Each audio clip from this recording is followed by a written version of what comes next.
नमस्कार विद्यार्थियों, आज हम एल्किल हैलाइड के निर्माण की दो विधियों के बारे में जानेंगे, जिसमें हमारी पहली विधि रहेगी कार्बोक्सिलिक अम्लों से एल्किल हैलाइड का निर्माण करना और दूसरी विधि रहेगी हैलोजन विनिमय विधियों के द्वारा एल्किल हैलाइड का निर्माण करना।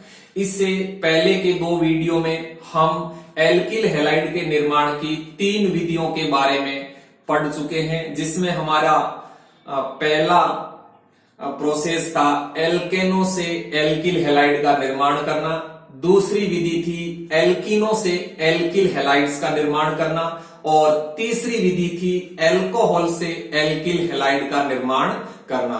अब हम चौथी विधि लेते हैं एल्किल हैलाइड्स के निर्माण की, वो है कार्बोक्सिलिक अम्लों से एल्किल हैलाइड्स का निर्माण करना, यानी फ्रॉम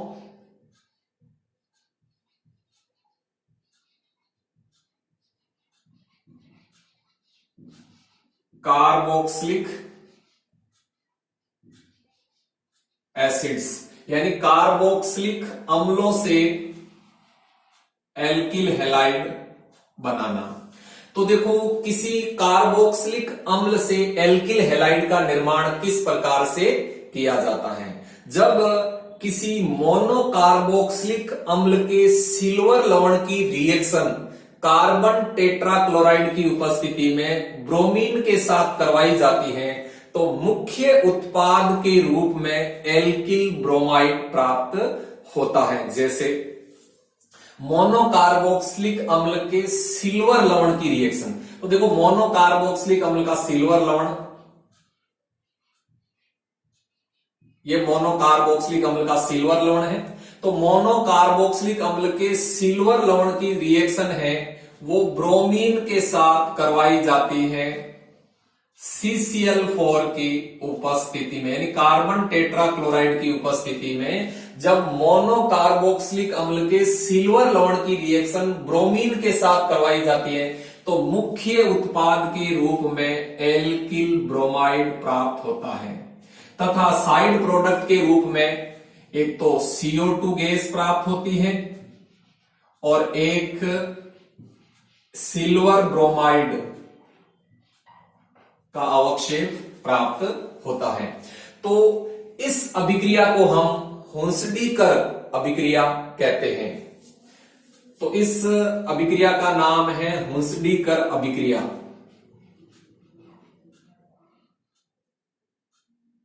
हुंसडीकर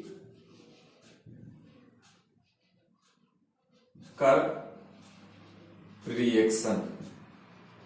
तो देखो, हुंसडीकर अभिक्रिया क्या होती है, अच्छी तरह से याद करना है, बहुत इंपॉर्टेंट है। यानी जब कार्बन टेट्राक्लोराइड की उपस्थिति में मोनोकार्बोक्सिलिक अम्ल के सिल्वर लवण की रिएक्शन ब्रोमीन के साथ करवाई जाती है, तो मुख्य उत्पाद के रूप में एल्किल ब्रोमाइड प्राप्त होता है।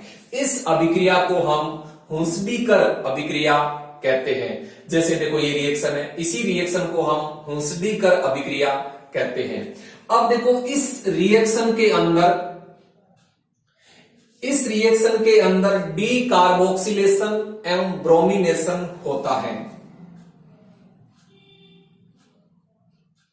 डी कार्बोक्सिलेशन एवं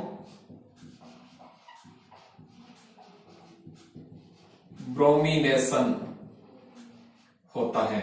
यानी इस अभिक्रिया में एक तो CO2 का निष्कासन होता है, ये देखो CO2 का निष्कासन होता है, और दूसरा ब्रोमिनीकरण होता है। यानी जो ये हुंसडीकर अभिक्रिया है, इस अभिक्रिया में जो सबस्ट्रेट है, इस सबस्ट्रेट का डी कार्बोक्सिलेशन ब्रोमिनेशन होता है, यानी विकार्बोक्सिलीकरण एवं ब्रोमिनीकरण होता है इस हुंसडीकर अभिक्रिया के अंदर। ठीक, अब देखो, ये जो अभिक्रिया है हुंसडीकर अभिक्रिया, यह है अभिक्रिया फ्री रेडिकल मैकेनिज्म के द्वारा संपन्न होती है। फ्री रेडिकल मैकेनिज्म के द्वारा यह अभिक्रिया संपन्न होती है, यानी मुक्त मूलक क्रिया विधि के द्वारा ये अभिक्रिया संपन्न होती है। जैसे देखो फ्री रेडिकल मैकेनिज्म किस प्रकार से संपन्न होती है, तो देखो यहां सबसे पहले क्या होता है कि जो मोनोकार्बोक्सिलिक अम्ल का सिल्वर लवण है RCOOAG, यानी मोनोकार्बोक्सिलिक अम्ल का जो सिल्वर लवण है वो ब्रोमीन के साथ रिएक्शन करता है, और ब्रोमीन के साथ रिएक्शन करके यहां से AgBr बाहर हो जाता है, AgBr बाहर हो जाता है, और यहां इस सिल्वर के स्थान पर Br जुड़ जाता है, यानी ये एक पदार्थ बन जाता है, ये ठीक। यहां 2 लोन पेयर होते हैं और यहां 3 लोन पेयर होते हैं। अब देखो यहां जो ये पदार्थ बना है ये अनस्टेबल होता है, अनस्टेबल, यानी इसकी स्टेबिलिटी बहुत कम होती है। अब देखो ये अनस्टेबल क्यों होता है, क्योंकि देखो यहां इस ऑक्सीजन के ऊपर 2 लोन पेयर है और ब्रोमीन के ऊपर 3 लोन पेयर है, तो यहां लोन पेयर रिपल्सन बहुत अधिक होता है। तो इस लोन पेयर रिपल्सन के कारण ये जो पदार्थ है इसकी स्टेबिलिटी बहुत कम होती है, अर्थात ये अनस्टेबल होता है। तो ये पदार्थ क्या करता है देखो, यानी जो ये अनस्टेबल पदार्थ बना है यहां RCOOBr, ये क्या करता है CCl4 की उपस्थिति में उष्मा अवशोषित करके रेडिकल के अंदर टूट जाता है। अब देखो यहां क्या होता है कि ऑक्सीजन और ब्रोमीन ये दोनों ही नॉन मेटल हैं और दोनों की इलेक्ट्रोनेगेटिविटी काफी हाई होती है, हालांकि ब्रोमीन की तुलना में ऑक्सीजन की इलेक्ट्रोनेगेटिविटी अधिक होती है। तो क्या होता है कि इसकी स्टेबिलिटी कम होने के कारण जैसे ही कार्बन टेट्राक्लोराइड की उपस्थिति में इसको हीट मिलती है, उष्मा मिलती है, तो ये जो ऑक्सीजन और ब्रोमीन के बीच में सहसंयोजी बंध है, इस सहसंयोजी बंध का होमोलाइटिक क्लीवेज हो जाता है, यानी समास विदलन हो जाता है। और जब इस बंध का समास विदलन होता है तो इस बंध का एक इलेक्ट्रॉन इस O पे आ जाता है, दूसरा इलेक्ट्रॉन ब्रोमीन पे चला जाता है, अर्थात यहां फ्री रेडिकल बन जाते हैं। जैसे देखो एक तो फ्री रेडिकल बन जाता है RCOO, एक तो फ्री रेडिकल ये बन गया और दूसरा फ्री रेडिकल बन गया ब्रोमीन। तो इस तरह से ये फ्री रेडिकल बन जाते हैं, ठीक। अब देखो ये जो फ्री रेडिकल बना है यहां RCOO, इस फ्री रेडिकल में क्या होता है, फिर सहसंयोजी बंध का होमोलाइटिक क्लीवेज हो जाता है, यानी ये बंध यहां से फिर टूट जाता है। तो यहां से क्या हो जाता है, इस रेडिकल से CO2 का निष्कासन हो जाता है, CO2 का, और एक न्यू फ्री रेडिकल बन जाता है, एल्किल मुक्त मूलक बन जाता है। अब देखो क्या होता है, ये जो एल्किल मुक्त मूलक है, ये एल्किल मुक्त मूलक ये ब्रोमीन मुक्त मूलक के साथ संयोग करके एल्किल ब्रोमाइड बना देते हैं। इस प्रकार से ये जो हुंसडीकर अभिक्रिया होती है, यह अभिक्रिया फ्री रेडिकल मैकेनिज्म के द्वारा संपन्न होती है, ये फ्री रेडिकल मैकेनिज्म होती है, ठीक। अब देखो इस अभिक्रिया से संबंधित एक बहुत ही महत्वपूर्ण बिंदु आपको ध्यान में रखना है, इसको आपको अच्छी तरह से ध्यान में रखना है। वो बिंदु ये है कि यदि मोनोकार्बोक्सिलिक अम्ल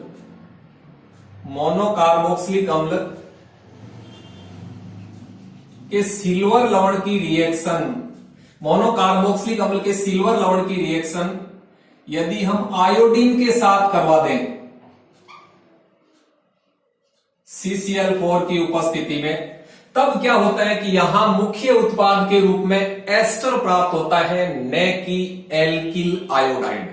तो यहां देखो क्या होता है, मोनोकार्बोक्सिलिक अम्ल के सिल्वर लवण के 2 अणु और आयोडीन का 1 अणु आपस में क्रिया करते हैं कार्बन टेट्राक्लोराइड की उपस्थिति में, तो यहां मुख्य उत्पाद के रूप में एस्टर बनता है। ध्यान रखना क्या बनता है, एस्टर, मुख्य उत्पाद के रूप में एस्टर बनता है, और साइड प्रोडक्ट के रूप में सिल्वर आयोडाइड और CO2 बनता है। तो इस रिएक्शन को हम सोमिनिनी रिएक्शन कहते हैं। क्या कहते हैं, सोमिनिनी रिएक्शन। सोमिनिनी रिएक्शन। तो ध्यान रखना सोमिनिनी रिएक्शन क्या होती है, यानी यदि हम कार्बन टेट्राक्लोराइड की उपस्थिति में मोनोकार्बोक्सिलिक अम्ल के सिल्वर लवण की रिएक्शन आयोडीन के साथ करवाते हैं तो हमें मुख्य उत्पाद के रूप में एस्टर प्राप्त होता है, न कि एल्किल आयोडाइड। इस अभिक्रिया को हम सोमिनिनी रिएक्शन कहते हैं। अब देखो हम इस अभिक्रिया को यदि संतुलित करें तो यहां सिल्वर आयोडाइड के 2 अणु प्राप्त होते हैं। तो ये जो अभिक्रिया होती है इस अभिक्रिया को हम सोमिनिनी रिएक्शन कहते हैं। यह आपको अच्छी तरह से ध्यान रखना है। यहां आप एल्किल आयोडाइड मत बना देना, ठीक। यहां क्योंकि ये रिएक्शन तो हुंसबीकर रिएक्शन के जैसी ही है, लेकिन यह ध्यान रखना कार्बन टेट्राक्लोराइड की उपस्थिति में मोनोकार्बोक्सिलिक अम्ल के सिल्वर लवण की रिएक्शन आयोडीन के साथ हो रही है। तो यहां मुख्य उत्पाद के रूप में आपको एस्टर प्राप्त होगा। क्या प्राप्त होगा? एस्टर, न कि एल्किल आयोडाइड। इस अभिक्रिया को हम सोमिनिनी रिएक्शन कहते हैं। तो ये एक विधि हो गई कार्बोक्सिलिक अम्लों से एल्किल हैलाइड का निर्माण करना, ठीक। नेक्स्ट विधि हम लेते हैं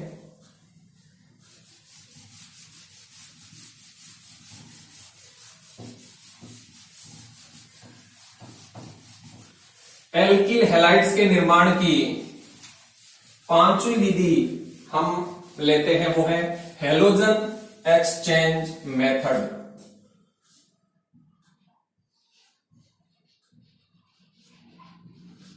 हैलोजन एक्सचेंज मेथड से हैलोजन विनिमय विधियों के द्वारा हम एल्किल हैलाइड बना सकते हैं।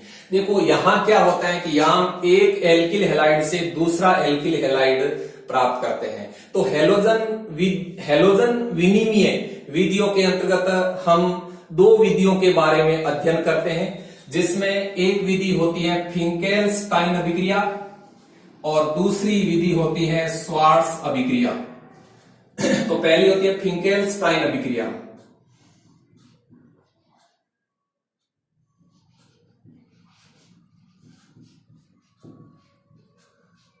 फिंकेल्स्टाइन रिएक्शन और दूसरी होती है स्वार्ट्ज रिएक्शन।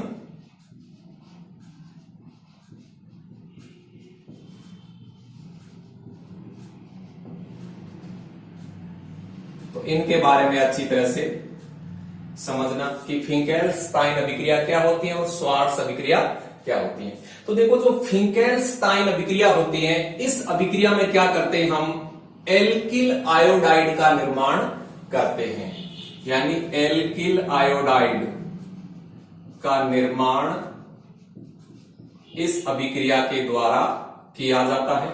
देखो इसमें क्या करते हैं, इस अभिक्रिया के अंदर हम एल्किल हैलाइड की जो रिएक्शन है वो सोडियम आयोडाइड के साथ करवाई जाती है एसीटोन की उपस्थिति में, यानी एसीटोन की उपस्थिति में एल्किल हैलाइड की रिएक्शन सोडियम आयोडाइड के साथ करवाई जाती है। तो यहां देखो सोडियम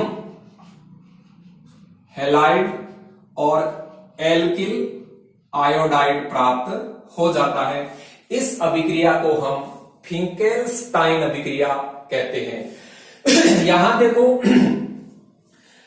एल्किल हैलाइड के रूप में यानी हैलोजन के स्थान पर यहां क्लोरीन या ब्रोमीन हो सकता है, यानी यहां एल्किल हैलाइड के रूप में एल्किल क्लोराइड या एल्किल ब्रोमाइड हो सकता है। यानी एल्किल क्लोराइड या एल्किल ब्रोमाइड की जो रिएक्शन है वो एसीटोन की उपस्थिति में सोडियम आयोडाइड के साथ करवाई जाती है, तो हमें एल्किल आयोडाइड प्राप्त हो जाता है। इस अभिक्रिया को हम फिंकेल्स्टाइन अभिक्रिया कहते हैं, ठीक। अब देखो इस अभिक्रिया से संबंधित एक बहुत ही महत्वपूर्ण बात आपको अच्छी तरह से ध्यान में रखनी है, और वो बात यह है कि यदि हम एल्किल हैलाइड की रिएक्शन यदि हम एल्किल हैलाइड की रिएक्शन सोडियम क्लोराइड या एल्किल हैलाइड की रिएक्शन सोडियम ब्रोमाइड के साथ करवा दें एसीटोन की उपस्थिति में, एसीटोन की उपस्थिति में, तब हम देखते हैं कि ये जो रिएक्शन है ये रिएक्शन जनरली नहीं होती है, जनरली ये रिएक्शन नहीं होती है। यानी जब हम एसीटोन की उपस्थिति में एल्किल क्लोराइड या एल्किल ब्रोमाइड की रिएक्शन सोडियम आयोडाइड के साथ करवाते हैं तब तो रिएक्शन हो जाती है और हमें एल्किल आयोडाइड प्राप्त हो जाता है और इस अभिक्रिया को हम फिंकेल्स्टाइन अभिक्रिया कहते हैं। लेकिन यदि हम एसीटोन की उपस्थिति में एल्किल क्लोराइड या एल्किल ब्रोमाइड की रिएक्शन सोडियम क्लोराइड या सोडियम ब्रोमाइड के साथ करवाते हैं तो जो रिएक्शन है वो जनरली संपन्न नहीं होती है। अब देखो ऐसा क्यों होता है कि सोडियम क्लोराइड या सोडियम ब्रोमाइड के साथ रिएक्शन क्यों नहीं होती है, इसका क्या रीजन है, तो आप अच्छी तरह से ध्यान रखना। यहां देखो रीजन ये होता है कि यहां जो एसीटोन है, एसीटोन, यह एसीटोन एक कोवेलेंट सॉल्वेंट होता है, कोवेलेंट सॉल्वेंट होता है, यानी सहसंयोजी विलायक है। और हम जानते हैं कि समान समान को घोलता है, सिद्धांत के अनुसार कोवेलेंट सॉल्वेंट के अंदर कोवेलेंट सोल्यूट की सोल्यूबिलिटी अधिक होती है। तो देखो यहां जो एसीटोन सॉल्वेंट है ये एसीटोन एक सहसंयोजी विलायक होता है और हम यहां देखें सोडियम क्लोराइड, सोडियम ब्रोमाइड और जो सोडियम आयोडाइड है इन तीनों में सहसंयोजी लक्षण अलग अलग होते हैं। यदि हम फाजान्स रूल के आधार पर देखें तो इनके अंदर किस में सहसंयोजी लक्षण सबसे ज्यादा होंगे, तो हम यहां देखते हैं कि जो सोडियम आयोडाइड होता है इसके अंदर सहसंयोजी लक्षण सबसे ज्यादा होते हैं और सोडियम आयोडाइड से कम होता है सोडियम ब्रोमाइड में और सोडियम क्लोराइड में सहसंयोजी लक्षण सबसे कम होता है फाजान्स रूल के अकॉर्डिंग। यानी फाजान्स रूल के अनुसार जो सोडियम क्लोराइड है, हालांकि ये तीनों ही यौगिक आयनिक यौगिक हैं, लेकिन इन आयनिक यौगिकों में सहसंयोजी लक्षण भी पाए जाते हैं। तो फाजान्स रूल के अनुसार यदि हम देखें तो सोडियम क्लोराइड की तुलना में सोडियम ब्रोमाइड में सहसंयोजी लक्षण अधिक होता है और सोडियम ब्रोमाइड की तुलना में सोडियम आयोडाइड में सहसंयोजी लक्षण अधिक होता है। तो यहां हम देखते हैं कि जो सोडियम आयोडाइड है ये सोडियम आयोडाइड एसीटोन के अंदर कंप्लीटली सोल्यूबल है, यानी सोडियम आयोडाइड एसीटोन के अंदर विलय हो जाता है, एसीटोन के अंदर घुल जाता है, इसीलिए ये जो रिएक्शन है वो बड़ी आसानी से संपन्न हो जाती है। लेकिन हम देखते हैं कि जो सोडियम ब्रोमाइड है इस सोडियम ब्रोमाइड के अंदर सहसंयोजी लक्षण कम होने के कारण यह सोडियम ब्रोमाइड एसीटोन के अंदर पार्शियली यानी आंशिक रूप से सोल्यूबल होता है। इसीलिए यदि हम यहां सोडियम ब्रोमाइड के साथ रिएक्शन करवाएं तो रिएक्शन की जो फिजिबिलिटी है वो बहुत ही कम होती है, यानी रिएक्शन इजिली संपन्न नहीं होती है। और सोडियम क्लोराइड के अंदर आयनिक लक्षण अधिक होता है, सहसंयोजी लक्षण बहुत कम होता है। इसीलिए जो सोडियम क्लोराइड है ये सोडियम क्लोराइड एसीटोन के अंदर अविलय होता है, यानी एसीटोन के अंदर कंप्लीटली इनसोल्यूबल होता है। तो जब सोडियम क्लोराइड एसीटोन के अंदर घुलता ही नहीं है तो ये सोडियम क्लोराइड है ये एल्किल हैलाइड के साथ कोई रिएक्शन नहीं करता है। तो यहां ध्यान रखना कि एसीटोन की उपस्थिति में एल्किल हैलाइड जो एल्किल क्लोराइड या एल्किल ब्रोमाइड हो सकता है इसकी रिएक्शन है वो जनरली सोडियम आयोडाइड के साथ करवाई जाती है, तो हमें मुख्य उत्पाद के रूप में एल्किल आयोडाइड प्राप्त हो जाता है। इस अभिक्रिया को हम फिंकेल्स्टाइन अभिक्रिया कहते हैं। अब देखो यदि हम यहाँ सोडियम आयोडाइड के स्थान पर सोडियम क्लोराइड या सोडियम ब्रोमाइड लें तो यह रिएक्शन जनरली संपन्न नहीं होती है। क्यों नहीं होती है इसका रीजन मैंने आपको यहाँ बता दिया है। ठीक, तो ये हो गई फिंकेल्स्टाइन अभिक्रिया। अब देखो जो दूसरी अभिक्रिया है वो है स्वार्ट रिएक्शन। अब इस रिएक्शन में देखो हम क्या करते हैं, इस रिएक्शन में एल्किल फ्लोराइड का निर्माण किया जाता है, यानी एल्किल फ्लोराइड का फॉर्मेशन इस अभिक्रिया के द्वारा किया जाता है, एल्किल फ्लोराइड का। अब देखो इसमें क्या होता है, इस अभिक्रिया में एल्किल हैलाइड की जो रिएक्शन है वो धात्विक फ्लोराइड के साथ करवाई जाती है, धात्विक फ्लोराइड के साथ एल्किल हैलाइड की रिएक्शन करवाई जाती है। यहां देखो एल्किल हैलाइड के रूप में एल्किल क्लोराइड या एल्किल ब्रोमाइड या एल्किल आयोडाइड लिया जा सकता है, यानी एल्किल हैलाइड के रूप में एल्किल क्लोराइड या एल्किल ब्रोमाइड या एल्किल आयोडाइड लिया जा सकता है। और धात्विक फ्लोराइड के रूप में सिल्वर फ्लोराइड या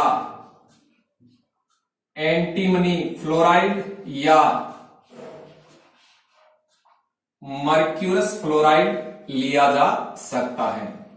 तो देखो एल्किल हैलाइड की रिएक्शन, एल्किल हैलाइड की रिएक्शन जब धात्विक फ्लोराइड के साथ करवाई जाती है तो मुख्य उत्पाद के रूप में हमें एल्किल फ्लोराइड प्राप्त होता है। इस अभिक्रिया को हम स्वार्ट्ज अभिक्रिया कहते हैं। तो देखो यहां हम एल्किल क्लोराइड, यदि हम एल्किल क्लोराइड की reaction alkyl fluoride silver fluoride के साथ करवाते हैं तो देखो यहां क्या होता है, यहां alkyl fluoride plus silver chloride प्राप्त हो जाता है।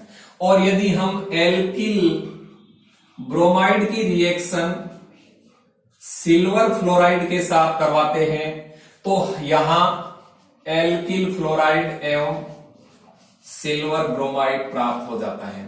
और यदि हम एल्किल आयोडाइड की रिएक्शन सिल्वर फ्लोराइड के साथ करवाते हैं तो हमें यहां एल्किल फ्लोराइड एवं सिल्वर आयोडाइड प्राप्त होता है। तो यहां हमने देखो ये 3 प्रकार की रिएक्शन यहां ली है।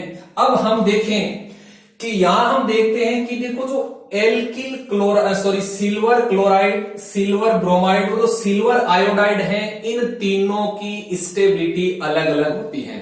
एक थ्योरी होती है पियर्सन थ्योरी, जिसको हम HSAB प्रिंसिपल कहते हैं। इस HSAB प्रिंसिपल अर्थात पियर्सन प्रिंसिपल के अनुसार यदि हम सिल्वर क्लोराइड, सिल्वर ब्रोमाइड और सिल्वर आयोडाइड की स्टेबिलिटी ऑर्डर देखें तो इनमें सबसे ज्यादा स्टेबिलिटी सिल्वर आयोडाइड की होती है, इससे कम स्टेबिलिटी होती है सिल्वर ब्रोमाइड की और सबसे कम स्टेबिलिटी होती है सिल्वर क्लोराइड की।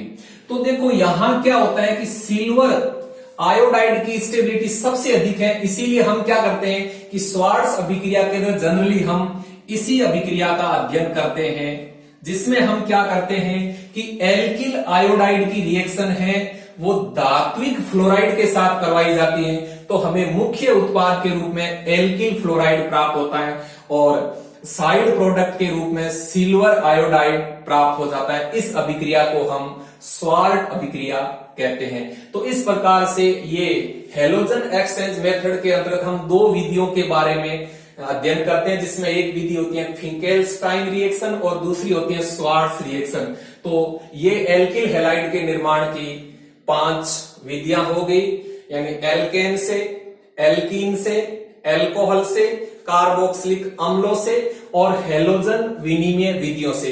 तो इन 5 विधियों को आपको अच्छी तरह से याद करना है। हालांकि इन 5 विधियों के अलावा भी अन्य कई प्रकार की विधियां होती हैं जिनके द्वारा हम एल्किल हैलाइड्स का निर्माण कर सकते हैं। अब आप असाइनमेंट के रूप में एक क्वेश्चन नोट कीजिए। तो क्वेश्चन लिखिए, निम्न अभिक्रियाओं को पूर्ण कीजिए, निम्न अभिक्रियाओं को पूर्ण कीजिए। तो आप पहली अभिक्रिया लिख लीजिए, सिल्वर एसीटेट की रिएक्शन ब्रोमीन के साथ CCl4 की उपस्थिति में। तो इस रिएक्शन को आपको पूर्ण करना है। दूसरी रिएक्शन लिख लीजिए,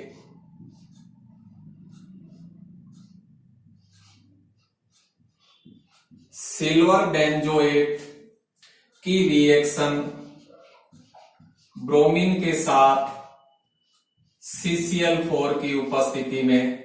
तो इस रिएक्शन को पूर्ण करना है। थैंक यू, धन्यवाद।